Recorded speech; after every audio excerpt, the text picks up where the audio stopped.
The Sports Renegades podcast on SportsTownChicago.com.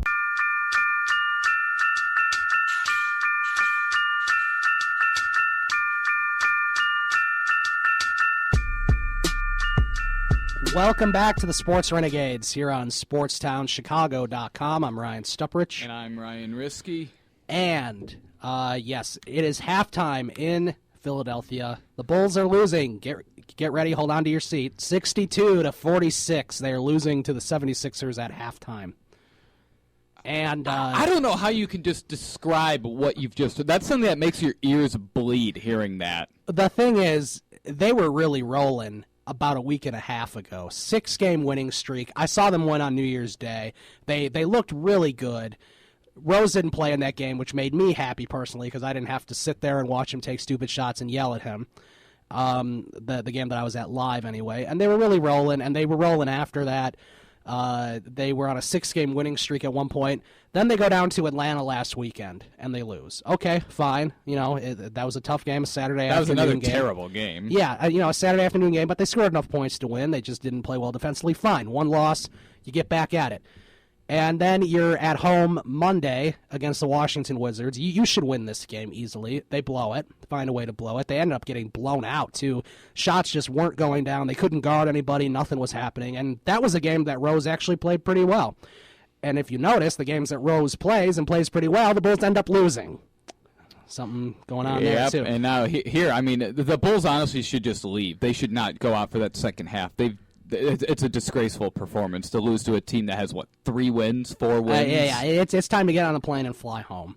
Really. The MVP will be the bus driver that drives him to the airport. The game after the Washington Wizards lost, they go up to Milwaukee. Okay, so you lose 2 straight. You're not going to lose 3 straight to Milwaukee, right? Wrong. Milwaukee's one of the worst teams in the NBA, and they still found a way to beat the Bulls, and the Bulls are on a 3-game losing streak. So then tonight you're like, well, there's no way they could lose to the 76ers. If they lose to the 76ers, there's a lot of things wrong, and the whole outlook on the season kind of changes in an instant, really. And so far it has. And now we're talking bad and negatively about the Bulls because they're getting blown out at halftime to the 76ers. It doesn't even make any sense. The Bulls are all banged up and battered, and it's just it's really bad because, it's okay to have this happen early, but by now, almost halfway through January, should be able to figure stuff out, and you're going through the long haul of the season until the All-Star break. You should be playing your best basketball around this time till the end of the season, and it's just not happening. I'm just at a loss for words. I know it's mind-numbing. It's very. I really thought they had already hit their season lows a long time ago. So did I. When Fred Hoiberg was proving what a terrible coach he was. Early in the season when they were struggling to stay at 500. Yeah, I agree. I thought, okay, a little slow start, but then they were playing pretty well, and Fred Hoiberg actually was being very smart. He's playing Portis a lot more. He's playing McDermott a lot more. He was limiting minutes. They were playing well. 6-game winning streak. 2nd seed, no doubt, in the East, and then this happened, and now there's only a couple games separating 8th seed from 2nd seed at this point. I think the Orlando Magic are the 8th seed. They only have 2 more losses than the Bulls do, and now they'll only have 1 more loss than the Bulls. Yeah. I mean, if the Bulls keep losing, they will be the 7th or 8th seed in the next few I won't games. be shocked that they lose in the first round of the playoffs if they make it. I mean, they went on the 6-game win streak. It looked like Hoiberg had the minutes figured out. It seemed like the team had moved on from when he was being called out. And now this, I mean, can you imagine what the locker room will be like after they lose? It was right after Jimmy Butler called out Hoiberg and called out the offense saying we need to play better. And then they did, and they were playing really well. It took a little bit, some adjustment, and then they did. They were playing really well. You said they went on the 6-game win streak, and they were winning games convincingly. Yeah, they blew out the Knicks. They blew out all the other teams they were playing, and the main thing was they were winning all their home games. They were winning every single home game in the month of December and into the beginning of January. And then they do this. Now they can't win no matter where they play, and I'm sure they'll be back home after this next game. And yeah, it's not good. Rose is out. He did something with his patellar tendon. I don't even know what his injury is. It's an nor do I injury really that he should be playing through. Nor do I really care. Looking at the stats at halftime, Jimmy Butler leading the way, 5 for 10 from the field, 4 rebounds, 2 assists, 25 points. Taj Gibson's the only other player that's doing anything, 11 points. Everyone else has point totals of 2, 0, 2, 0, 2, 2, 2, 0.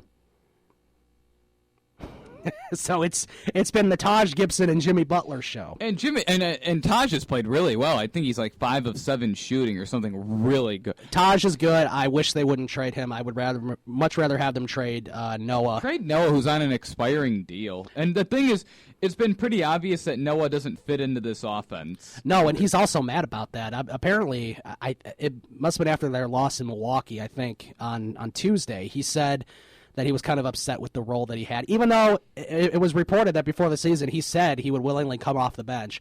Clearly, he's not happy about that. We knew he wouldn't be happy about that once the season started going.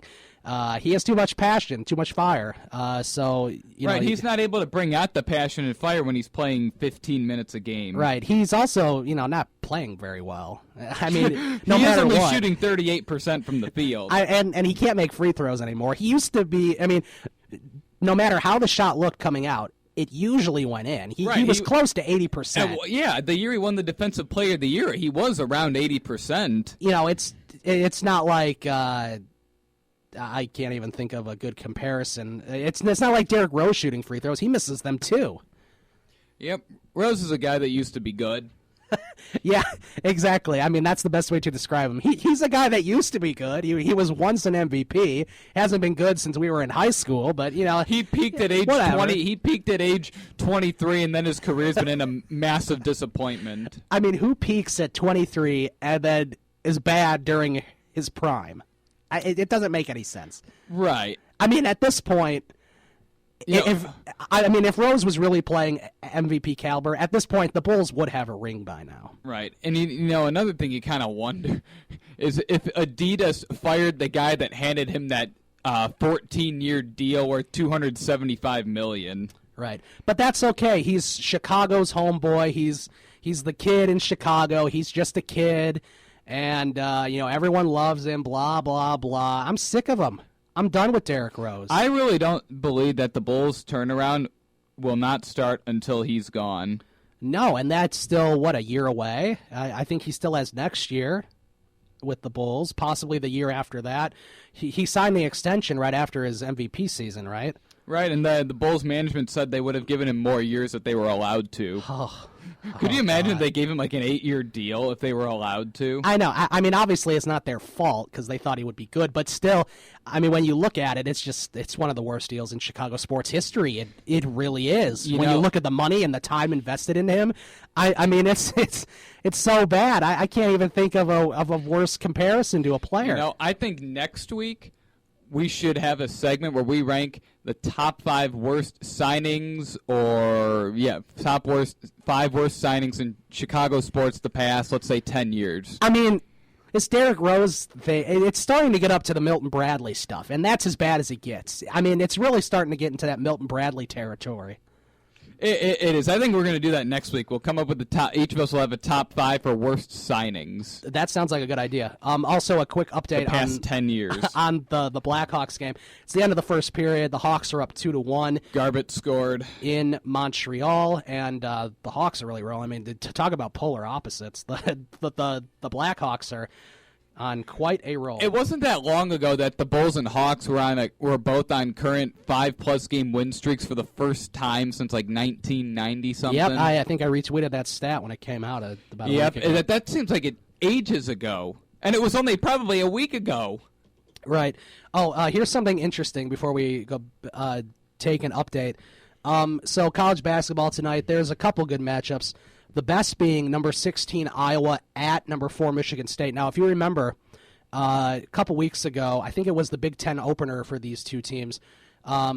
Michigan State got blown out at Iowa, and they were, I think, number 3 at the time.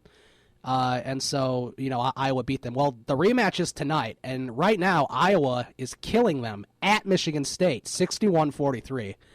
That just shows you how interesting college basketball has been this season, which it really has been. There's been a lot of upsets. There's been... Has DePaul gotten any better? Any better?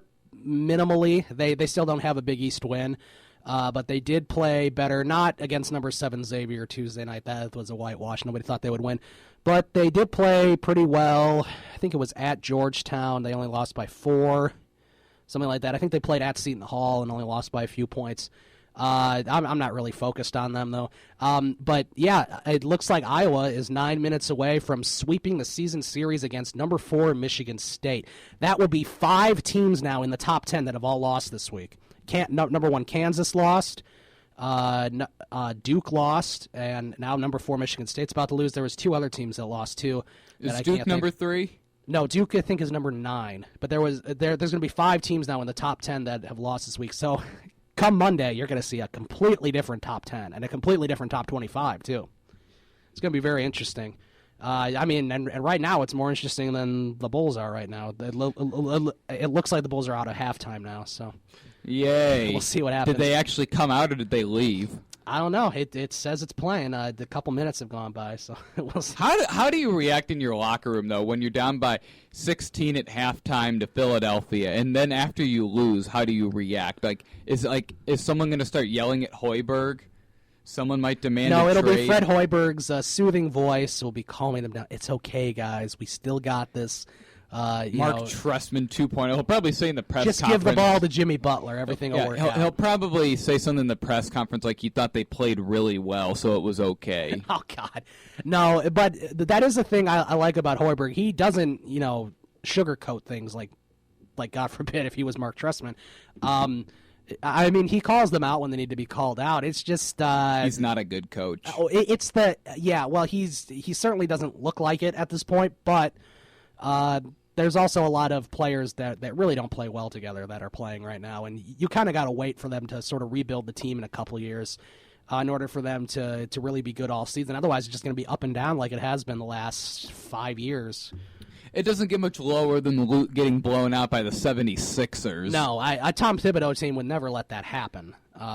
Although they did lose to the 76ers. They'd be the ones winning by playoffs. 20 at halftime under Tom Thibodeau. Yeah, you would hope that no matter what dysfunction was going on and who was playing and whatnot, I think they'd still be able to beat the 76ers. I have a friend who's a big Iowa fan, so he's got to be pretty happy about them. About number 16 Iowa leading 67-48 with 8 minutes left. And this is to go Iowa, not Iowa State. Right. Okay. This is Iowa, not Iowa State, which is a little bit of a better team. Which Iowa State is where Fred Hoiberg came from. Right. I think Iowa State's in the top 10 right now. Actually, they might have been the team that also lost. Maybe they're doing the a little 10. better now that they lost Hoiberg. I don't know about that. Hoiberg was a pretty good college coach. He just can't transition to the NBA. Well, he also had trouble in big games. Yes, he did. He could not win in the tournament. No, he could not win big games. And, that team was expected to go to Elite Eights and possible Final Fours and all those teams. Instead of losing in the first round by a of lot. Losing in the first round to, no-name schools, which they like to do. Iowa's going to sweep the season series against Michigan State. They have them figured out. They're the only team that has Michigan State figured out, really. That's just sort of it. Bulls are losing 66-48 right now. So it's an 18-point lead for Philadelphia, and the Hawks are about to start the second period shortly, leading 2-1. So that's sort of your sports update at the moment. And we're going to be taking a quick break soon, and after that break, we're going to answer the question of, did the Cubs add enough pitching this offseason? That's a big question. Obviously, there's rumors that they might still work out a deal with the Tampa Bay Rays for one of their young starters. So we're going to answer, did they add enough pitching? Anyways, you're listening to the Sports Renegades on SportsTownChicago.com. The Sports Renegades podcast on SportsTownChicago.com.